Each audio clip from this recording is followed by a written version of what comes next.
उस दिन मुझे फिर मेरी आंटी मिली और उन्होंने कहा, बेटा मैं चाहती हूँ कि तू प्रार्थना सभा में आ। मैं पीछे कोने में जाके प्रार्थना सभा में बैठ गया। कभी भी आपको कोई प्रभु यीशु मसीह के बारे में, जीसस के बारे में बताता, आप ध्यान से सुनना। मैं वहाँ बैठा था, मेरी आंटी ने कहा कि तुम कहो जीसस मुझसे बात करो। और मैं वहाँ बैठा, मैंने बोला जीसस, आंटी फोर्स कर रही है आपसे बात करने के लिए। और मैं बताना चाहता हूँ कि जीसस ने मुझसे बात नहीं किया, लेकिन जो वहाँ प्रचारक था उसके द्वारा जीसस ने मुझसे बात किया। वो प्रीचर ने कहा कि जो यहाँ पे बैठा है, परमेश्वर तुमसे कह रहा है कि आज से जीसस तुम्हारा पापा है।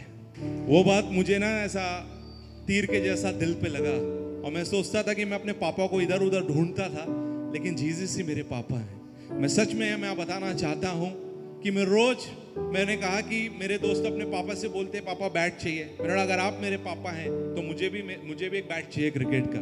मैंने बोला, नेक्स्ट डे मेरा दोस्त घर पे आया, बोलता हम कहीं बाहर जा रहे हैं, ये मेरे पापा ने लाया था, ये बैट ले ले। जो मैंने पापा से मांगा, जीसस से वो बैट मुझे मिला।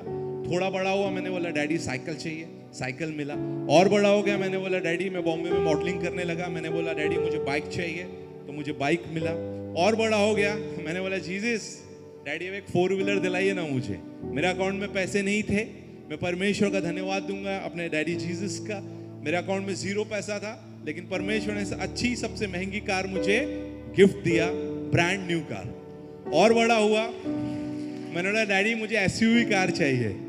और मेरा एक दोस्त बहुत पैसे वाला है, उसने बोला कि तेरे पास कार कौन सा है? मैंने बोला ये गाड़ी है मेरे पास। बोला कि ठीक है, एक काम कर, वो बड़ा गाड़ी रखा है, चल मैं तेरे को देना चाहता हूँ, गिफ्ट करता हूँ। मैं आपको कहना चाहता हूँ, नीति वचन में लिखा है 21 में कि हमारे परमेश्वर के हाथ में राजाओं का मन होता है। जहां वो चाहता है उसे वो नालियों की तरह ऐसा डाइवर्ट कर देता है।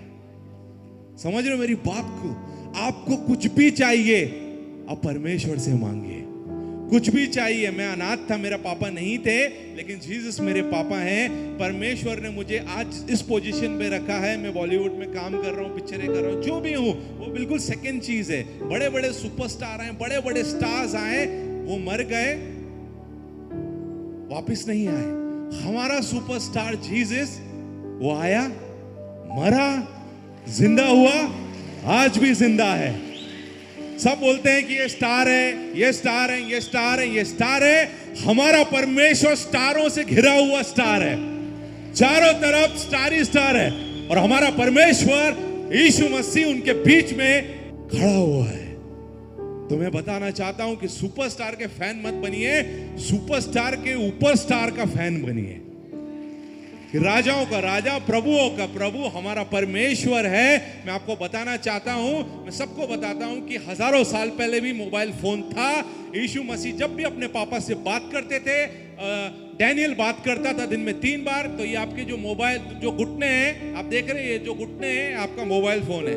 जैसे ही आप जमीन पे एक घुटना रखोगे, यीशु मसीह के मोबाइल में फोन घंटी बजेगा।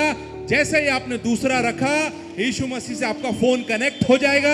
आपको जो बात करना है, जिससे काम करवाना है, उसने वचनों में लिखा हुआ है, वचन के द्वारा आप क्लेम कीजिए। नीति वचन 21 में लिखा है कि राजाओं का मन उसके हाथ में होता है, और वो जहां चाहता है उसको डाइवर्ट कर देता है। तो आप किसी के सामने, मैं आपको बताना चाहता हूं कि एक भाई था, जंगल में रहता था, और एक राजा वहां शिकार करने आया। और जैसे ही वहां शिकार कर रहा था, तो एक शेर ने राजा पे अटैक किया, और राजा को वो आदमी ने बचाया, शेर को भगाया। और राजा ने कहा कि तुम्हें क्या चाहिए? उसने बोला मुझे कुछ नहीं चाहिए। तो राजा ने अपने एक अंगूठी उसको निकाला और उसको दिया कि जब भी तुझे कुछ भी चाहिए रहेगा, तो तू मेरे पास आना, अंगूठी दिखा देना, और मैं तुझसे मिलूंगा, और जो भी तेरी आवश्यकता है उसको पूरा करूंगा। कुछ टाइम के बाद वो राजा के पास गया, उसकी सिक्योरिटी ने रोका, क्या काम है? बोले राजा को ये अंगूठी दिखाइए कि मैं मिलने आया हूँ। वो अंगूठी लेके राजा के पास जा रहे थे, तो उन्होंने कहा कि आप अंदर आके बैठ जाओ, राजा कहीं बिजी है। तो वो अंगूठी लेके अंदर चले गया। जैसे ही वो राजा के पास गया, तो उसने देखा कि राजा ऐसे घुटने टेके, हाथ जोड़ के प्रार्थना कर रहे हैं। और जैसे ही उसने देखा कि राजा हाथ जोड़ के प्रार्थना कर रहे हैं, तो वो वहां से जाने लगा, तो उसके सिक्योरिटी ने कहा आपको राजा से नहीं मिलना। बोले मैं राजा से क्या मिलूं, मैं राजा से क्या मांगू, वो तो खुद ऊपर वाले से मांग रहा है। आप समझ रहे हो? बोले मुझे नहीं चाहिए, तो मैं भी डायरेक्ट मांग लूंगा ना। तो आप भी कुछ भी आपको चाहिए तो आप राजाओं के राजा, प्रभुओं के प्रभु यीशु मसीह से मांग सकते हो।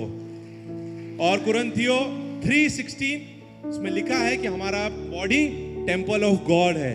तो मैं जब बड़ा हुआ, मैं जीसस को जानता था कि प्रभु है, लेकिन फिर भी मैं अपने दोस्तों के साथ क्या करता था, सीढ़ियों में मेरे दोस्त सिगरेट पीते थे, मैं भी कभी कभी सिगरेट पी लेता था। मुझे वचन के बारे में नहीं पता था। कुरिन्थियों में सीढ़ियों में सिगरेट पीता था। मैंने दोस्तों से कहा अंदर बैठते, बोले नहीं सीढ़ियों में ही पीते, अंदर अगर जाएंगे तो भगवान नाराज हो जाएंगे, बाहर ही पीते हम लोग।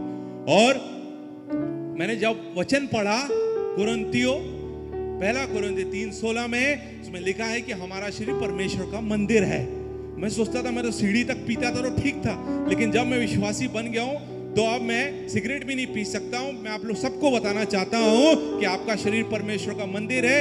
यीशु मसीह जीसस क्राइस्ट अंदर रहता है। अगर आपने सिगरेट एक सिगरेट भी पिया तो आप खुद नहीं पी रहे हो, यीशु मसीह को पिला रहे हो। अगर यीशु मसीह को अंदर खांसी हुआ तो 100% आपको फांसी होगा। अगर आप दारू पी रहे हो तो आप अकेले नहीं पी रहे हो, जीसस को भी पिला रहे हो। आगे वचन में लिखा हुआ है, उसमें आप आगे पढ़ेंगे कि परमेश्वर का मंदिर को जो नष्ट करेगा, परमेश्वर उसको नष्ट कर देगा। आप कई बार देखिए जो दारू पीते रहते हैं, कुछ ऐसा नशा करते हैं, वो बहुत जल्दी मर जाते हैं, क्योंकि वचन में लिखा हुआ है। तो मैं प्रभु यीशु मसीह का सच में कोटि कोटि धन्यवाद देना चाहता हूं कि आज मैं जीवित हूं। जो कुछ हूं मैं सिर्फ और सिर्फ प्रभु यीशु मसीह के कारण।